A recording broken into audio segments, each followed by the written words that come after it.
Hi, it's Joe. Welcome to the Quilt Report.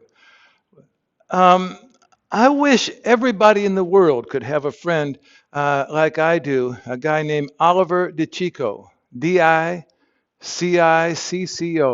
Oliver DiCicco. He's primarily a sculptor and an audio engineer, but primarily a sculptor, and you can check him out on his website.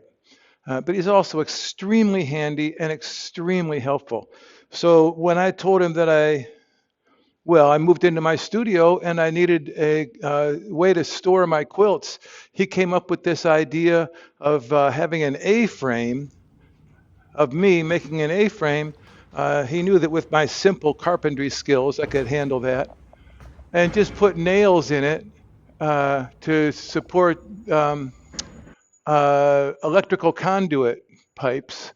Uh, and I could make it just the size I wanted for my 6 foot square quilts. It's 8 feet tall, and I put these uh, nails 2 inches apart, and it can hold 24 quilts hanging out flat. It's so great. And he thought it up in about 30 seconds. He also, when I told him I needed a new work table, talked me out of making it all out of 2x4s, and he said, let me help you make it out of steel, and that way you can take it apart. Well, pretty soon after that, I had to move my studio, and was I glad. It's 4 feet tall. So 4 by 8 foot surface that's 4 feet tall. It's a perfect work table for me. Oliver has been so helpful. And so when I told him I wanted a big ruler that that would be 80 inches square, he said, oh, we could make that in a couple of hours. And so that's what we did yesterday at his shop. And when I say we, I mean he. I stood around mostly and just watched Oliver weld and drill and do everything. It's a simple mechanism, but I have to square up all of these blocks that I've made out of ripstop nylon for my museum wrapping project. And now I have my uh, rotary cutter,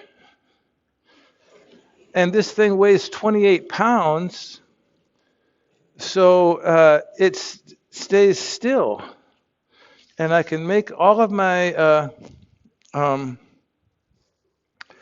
I can make all of my quilt blocks, dozens of them that I have, exactly 80 inches square. It's so cool. Um, so what I hope for you is that someday you get so lucky that you have a neighbor like Oliver DiCicco. I'll put his website. You should see his sculpture in the chat. That's the guy. Thanks for stopping by. I'll see you soon.